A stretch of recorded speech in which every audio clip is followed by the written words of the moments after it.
Okay, let's get into this second break here. And for the most part, Don is doing the same thing he did on the first break during the first half of this break. Just your regular.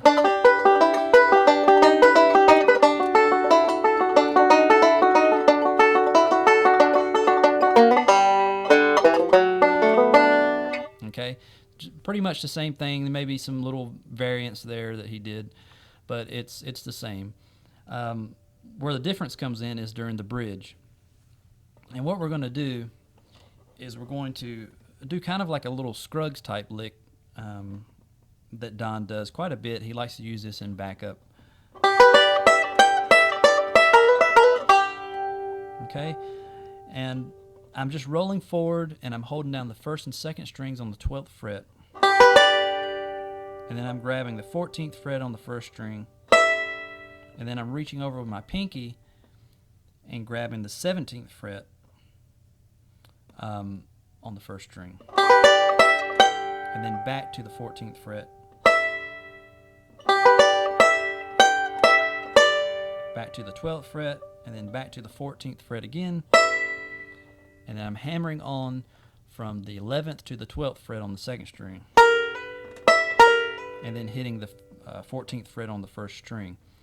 The trick to it is to keep your finger barred across the 12th fret during the first part. See, I've never let my fingers off the 12th fret.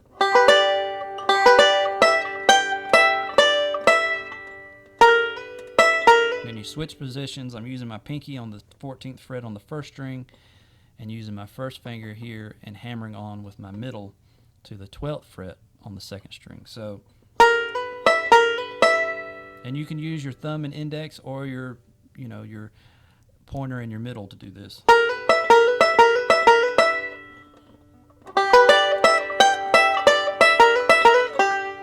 right. Coming back here and grabbing your G note out of your G chord. All right.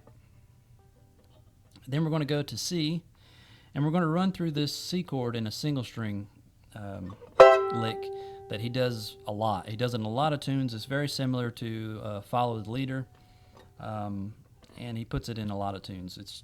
He probably uses this particular lick more than the lick that he uses in Follow the Leader. Follow the Leader is a little different.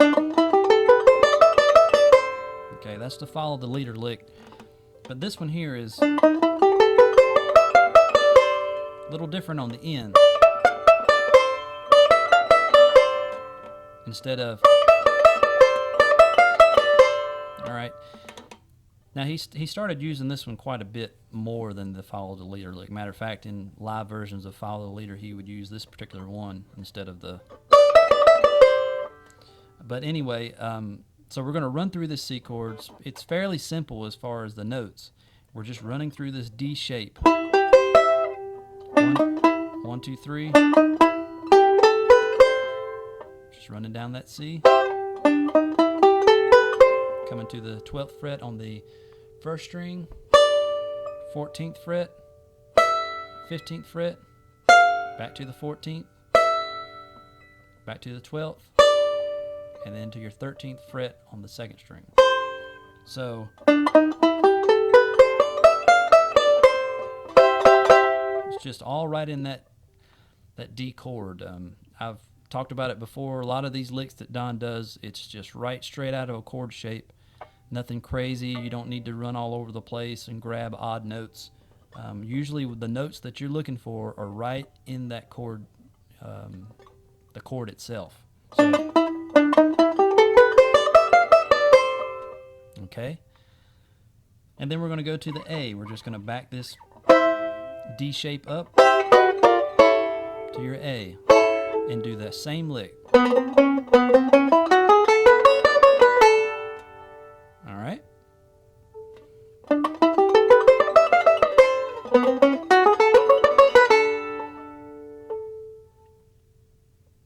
All right. So that's all there is to it. Same lick. Now when we get to the D, we're basically going to be doing the same thing we did on the kickoff, or the intro that he did, the crazy slide up thing. We're going to do that in your D chord here. I think he varies it a little bit. It's basically the same thing. I don't think he puts quite as many notes in it. He puts a little pause in it, I think. It's been a while since I've listened to the original, but you can figure it out just from these notes I'll show you here, and get it like the record if you want to get it just right. But either way, you can do this one, or you can do it like he does on the record to get the timing right. But basically, it's the same thing. We're running from just G, or your D shape, to this F shape.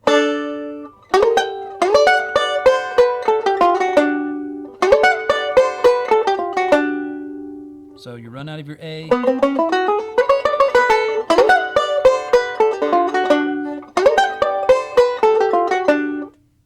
like that. And all I'm doing is, like I said, it's kind of like that intro that we did.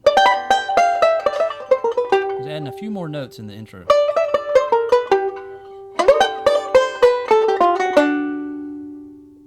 And that's probably a little different than the record, but it's basically the same lick.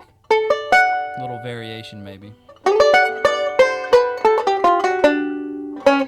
could back it up and put that seventh in there if you want to.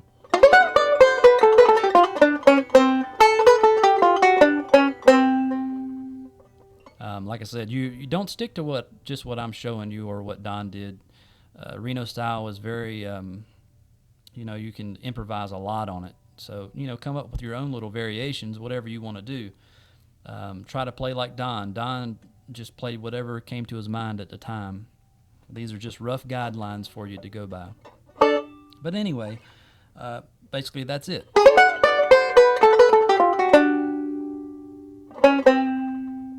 And then you would go right back into your first part.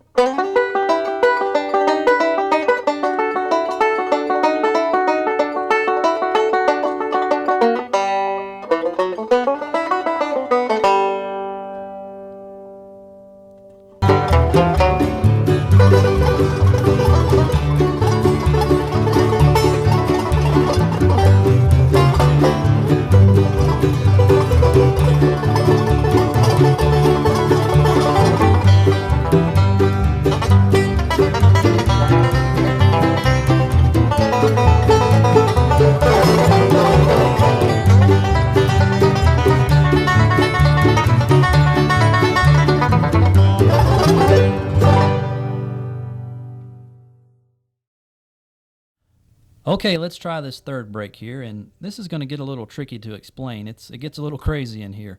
I don't know how to explain it. It's like a flurry type thing that Don does with his index and middle fingers, and using the thumb for the melody line. It's kind of like using your double roll like you would on double banjo blues.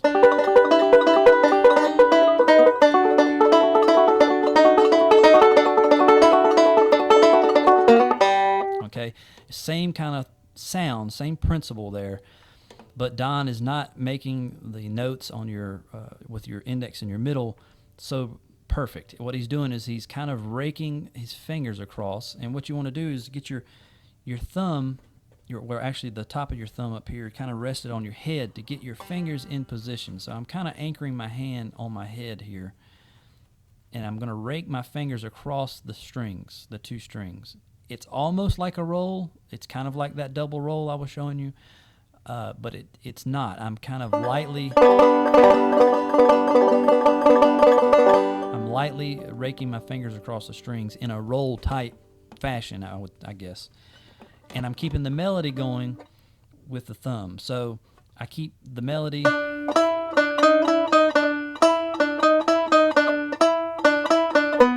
Same thing, but we're going to do that little flurry thing.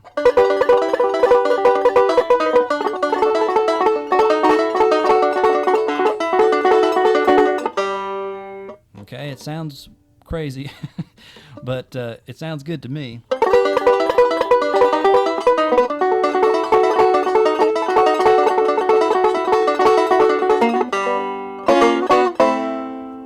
Okay, and it takes some practice to get it to sound right. You just can't jump into it and get it right. You have to practice it to get the the feel for it and get the right amount of pressure on the strings to get that sound that he's getting. So, and one thing you want to do is move away from the bridge when you're doing this particular break.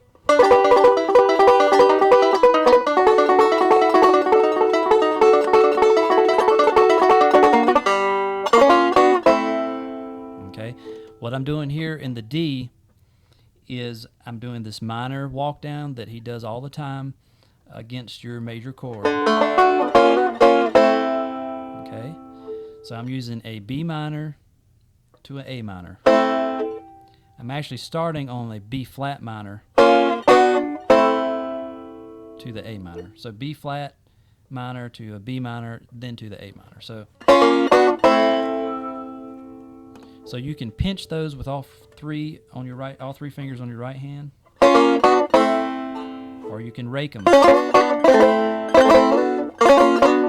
And what I mean by raking them is the same thing we were doing, raking your fingers up the string. It's all a matter of how you want it to sound or what you're feeling at the time. But that's basically it on the first half of it. Like I said, it takes some practice to get that. It helps to, like I said, to anchor your hand up here on your head to get your fingers in positions. Okay, so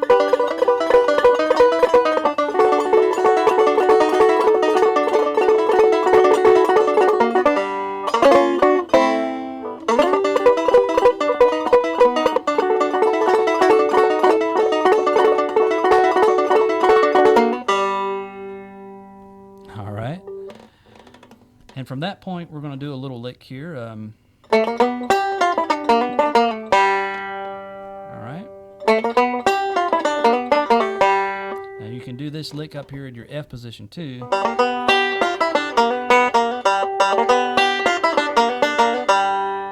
Okay, something like that. And I think that's where Don does it, is up here in this F position. I like to do it out of your D shape position. To me, it's a little easier. It's also, it sounds better to me. I like it because it has a little more of a hollow sound, a little more depth to it because it's on the fourth string. Okay.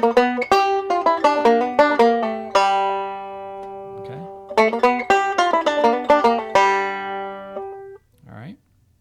What I'm doing is I'm just 1, 2, 3 right in this, walking up to your D chord or your D shape, and coming down to your second string on the 8th fret. All right, then grabbing this 7th note on your 10th fret on your 3rd string. So it's out of your D7th at this point. So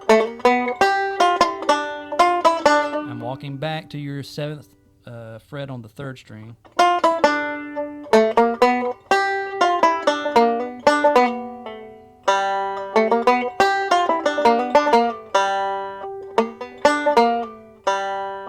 It's hard to play slow.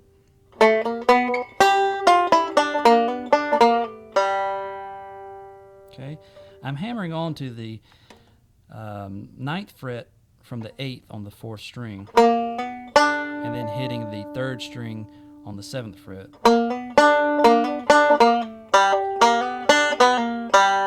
Same thing you would do here.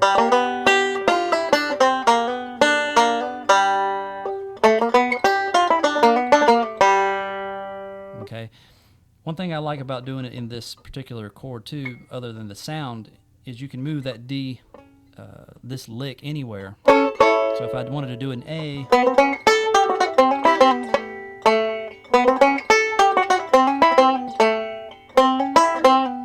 doing a little pull off there.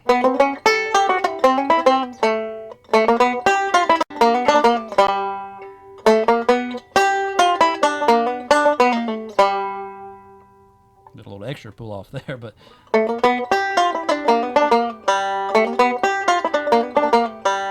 there we go. Something like that. And when we're coming out of this G, going back to the C, you're just going to your straight C chord. All right. Then we're going to go into a A chord that Don uses a lot. It's kind of an odd, unique chord to him. It's out of your F shape A, But what we're going to do is we're going to leave the B string open. Okay, he uses this in Limehouse Blues and a bunch of other songs. We're also going to grab this G note. This is basically an A7. It's just your 7th note, G note, and your A. We're leaving that B string open, so it sounds like this. All right. So when we come out of C,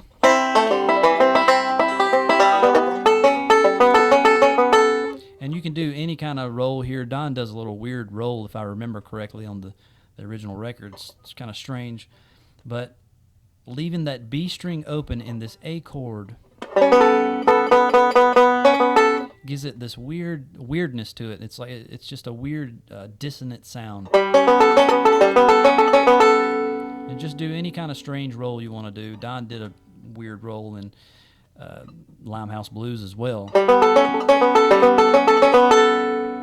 As long as you get that B note in there. So C.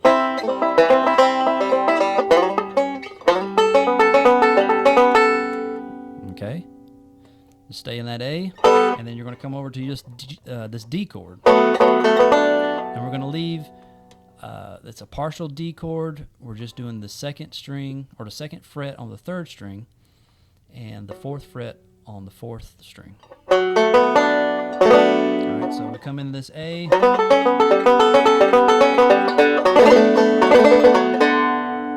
And we're just raking it. It's hard to do it slow if you're not in the heat of the moment to playing it, but and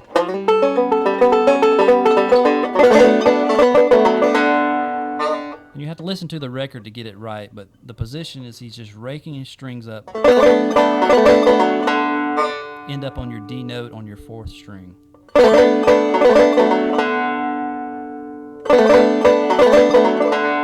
Something like that.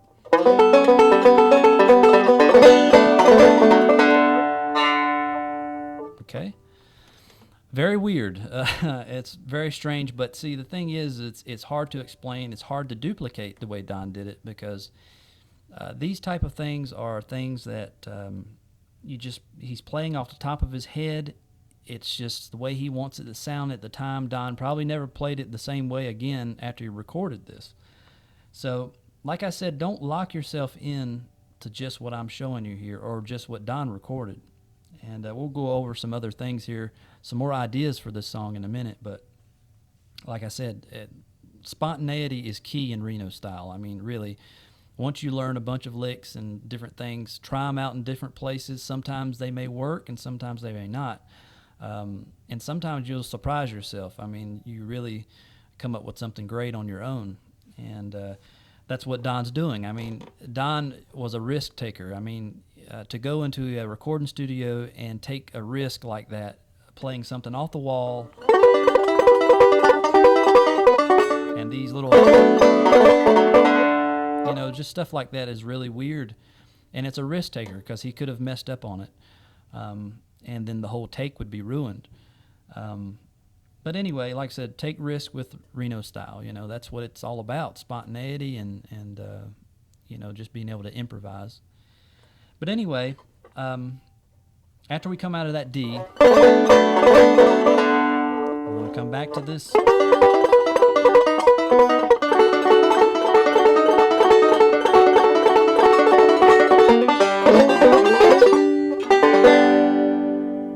Okay. We just end up with that same thing we started with. Remember to come up close to the neck when you're doing that.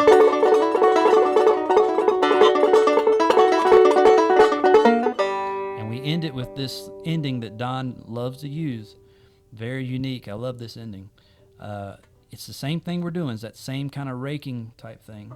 And all I'm doing is I'm raking my fingers across the strings. I'm starting here around your A chord and just bringing it all the way up to your G chord at the 12th fret. So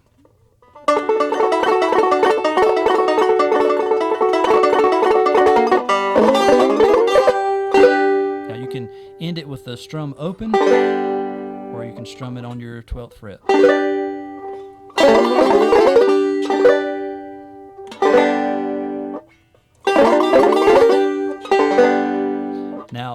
this thing may seem simple. You say, well, I'm just strumming across the strings, but it's not. It really takes practice to get that to sound right. You have to get the right flurry effect there going, the right tone and everything. All right. So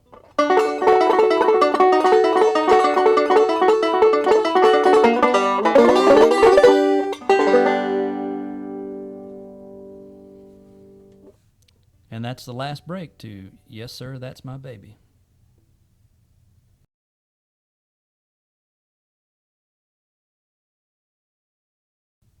Okay, I'm going to show you a few more ideas here on Yes Sir, That's My Baby.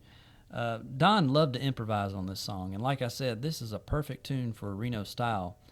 It fits his licks and ideas so well, especially in the bridge, and Don would really go all out on it on stage. And one of the first things I want to show you here is how to get into the song without doing the crazy the crazy intro he did on the record. I never heard Don do that intro like that on stage.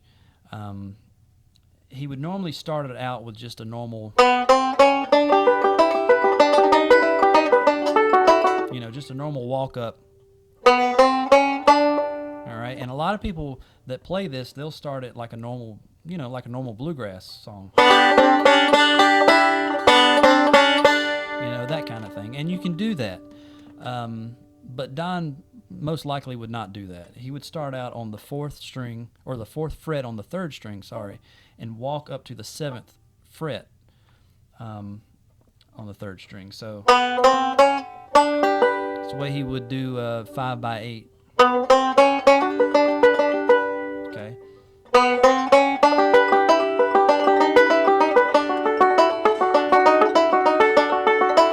Okay, and that's just walk into it, single notes.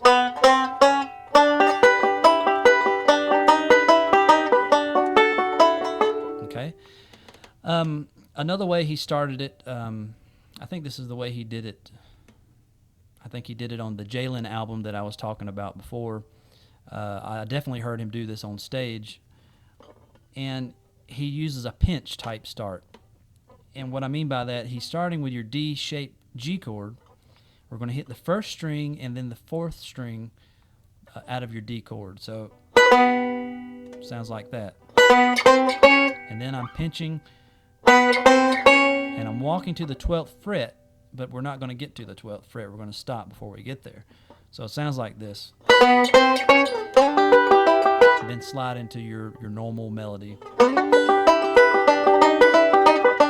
So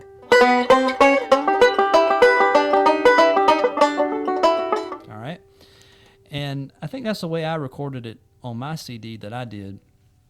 I actually did the kickoff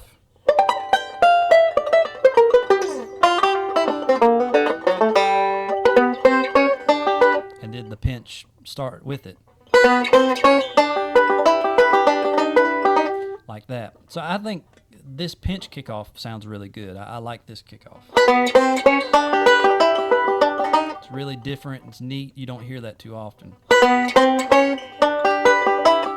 So try that. Little variation on the bridge here.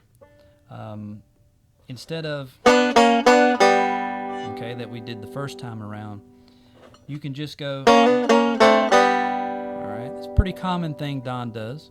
All right, just a little variation you may want to try. And then in the C chord, instead of going that we did, we'll use this C7th barred chord, based out of your barred C chord. It's kind of like I Know You're Married. If you do that, we're going to do the same thing, but in C. So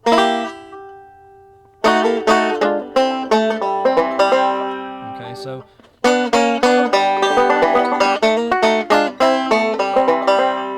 gives it a little different sound, gives a little 7th blues note in there.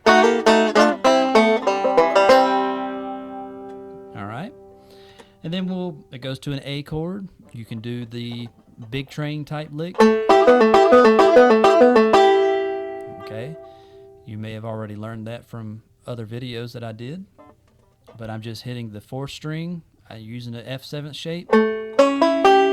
Hit the 4th string, pull up with your first and index fingers, or your pointer and middle finger, and I'm pulling off the 5th fret on both strings, on the 1st and 2nd strings, pulling down and off. And if you already do this, you probably know that you can do that anywhere there's an F7. A big train is in F.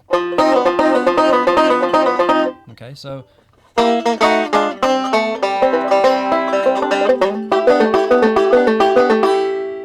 alright.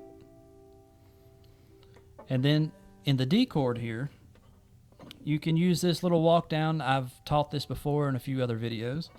This is a classic Don Reno lick right here.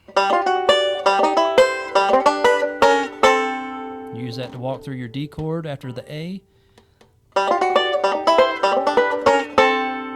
Don loved this lick. I mean, he used this a lot. And I've heard a lot of Telecaster guitar players use this too. So I don't know where this lick originated. Maybe the Telecaster guys got it from Don. Who knows? But alright. Like I said, I have taught that lick before, but I'll go over it real quick for you in case you're new to it. All I'm doing is running down through a D chord, or F-shaped D, to your barred D7 shape. And this lick is on the 1st and 3rd strings, so you're using these double stops. I'm not even hitting the 2nd string at all. And I'm walking a G, or a F-shaped D, to a C chord, F-shaped C, to a G, D-shaped G, to your D7th. Just to give you a reference there of what you're doing, it's just not random notes. You're actually using passing chords, you know, to get to your destination, which is this D7th barred shape. And I'm hitting the G string open, and then the 10th fret, and then the 11th fret, getting to your D chords. So I'm hitting open, and then I'm hitting the 1st string on the 12th fret. Do the same thing on your F-shaped C. G string open, walk to the note.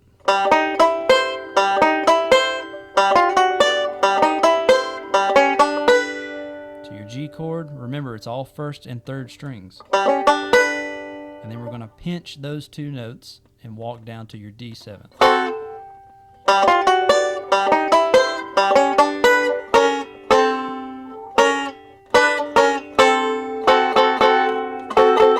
Okay?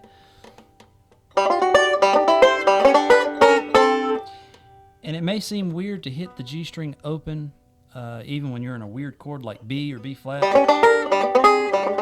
So it doesn't matter that the G is not in the chord you're playing. You can use this lick in any key because the G note that you hit open is clipped off. It's kind of like chicken picking, or a ghost note, you might would call it, because it's clipped off by your fingers before it really makes a sound, a pronounced sound. So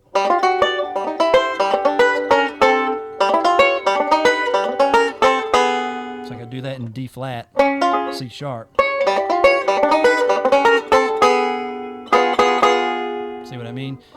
You don't really hear that G note. It's just a little hop. It gives it a little hop in there. So a ghost note or chicken picking type note. Anyway, so yeah, you come out of the A.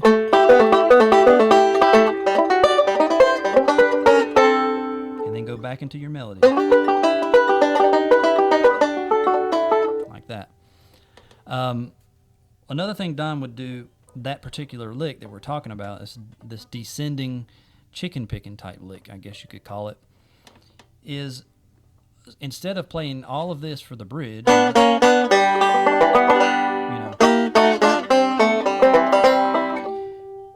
Don would do this lick all the way through. He would do it through your G chord, through your C chord, through your A chord, through your D chord. So it would sound like this. To your C, to your A, to your D. All right? And that sounds really cool because it's the same lick and you're just doing it through all of those chords. Your G, C, A, to your D. Okay? So that's a pretty cool little variations that he would do there.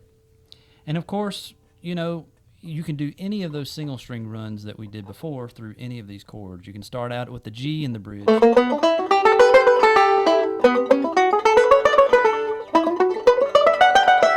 know, just use that lick all the way through the bridge if you wanted to.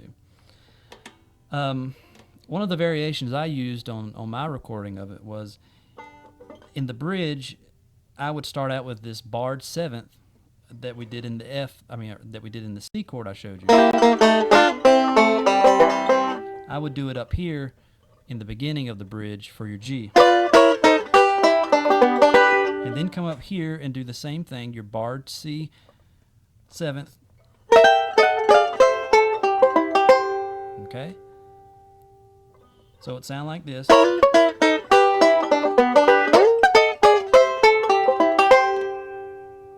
Okay? And then when I would come to the A, I think this is the way I recorded it, it's hard to remember, but I would do this little pull off here. Now, this is, I'm not sure if I've heard Don do this particular pull off, but it is very much something he would do. It's an A seventh, it's like your A, D-shaped A, but we're going to do a seventh. We're going to back up to this G note on the second string. Okay?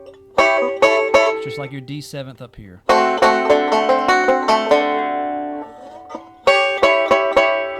And what I'm going to do is I'm going to pull off your A note here. I'm pulling that A note off on your 10th fret, and I'm holding down that 7th note back here on your 8th fret. It's very similar to this. I'm just doing it here. Okay? And you can also use that anywhere you want to, any D 7th position, or it's a D shaped chord.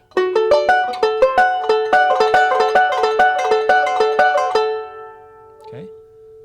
So the way I recorded it was so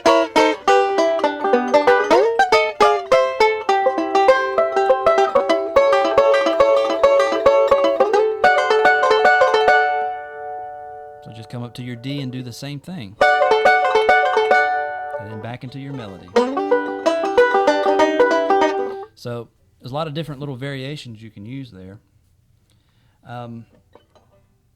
Another one you can use is the one he uses in 5/8. This little lick here he uses on the B chord in 5/8. All right, and it's a brush lick.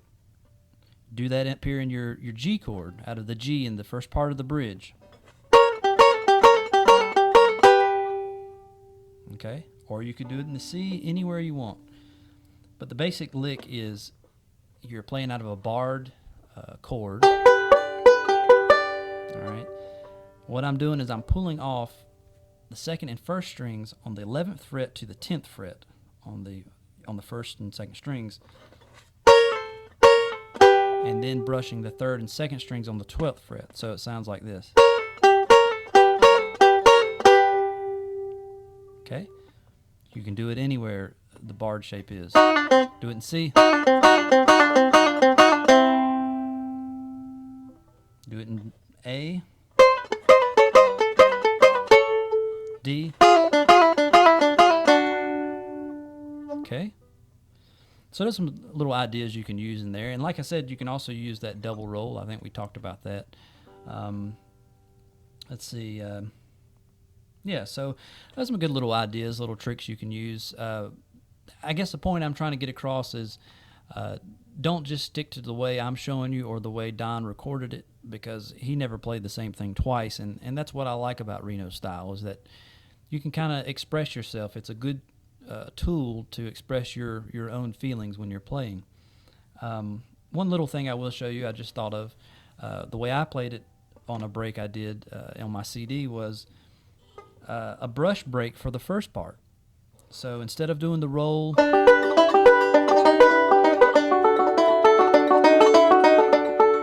doing that, you can brush it. I think it sounds good just to break up the monotony of the roll, especially if you do the brush break and then you do that crazy flurry thing afterwards. It gives it a nice break from the roll. But anyway, the way I did it was I brushed, and you can do this up here or up here, but I'm going to show you here on the F position. All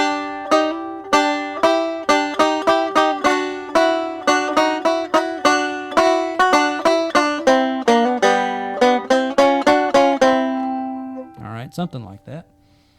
Just the same melody. I'm just using partial chords to get that melody. And you can stop it too to give it a staccato kind of sound.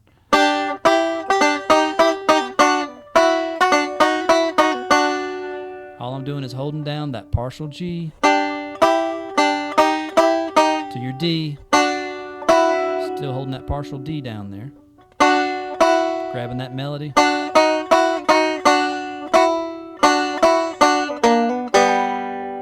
Coming to your G and then hammering on. I think I played it different there the first time, but fourth or third fret on the third and second string, hammer onto your G chord, then open, and then do this little turnaround for your D to G, or your G to D. I'm playing a partial G chord, then your partial C, walking up to your D, then back down to this C partial. It's a D seventh, but we're going to play the full C chord on the third and second strings. All right, so it sounds like this.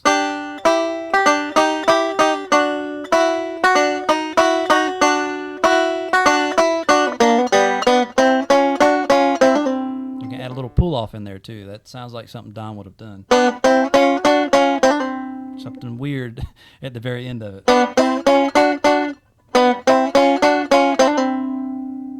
I'm just hammering on, pulling off, hammering on, pulling off the 7th fret to that 5th fret. Okay, and then you can do that same brush break. Now I'm muting the bridge a little bit with my hand. You do it right up here where we normally do our melody if you want to.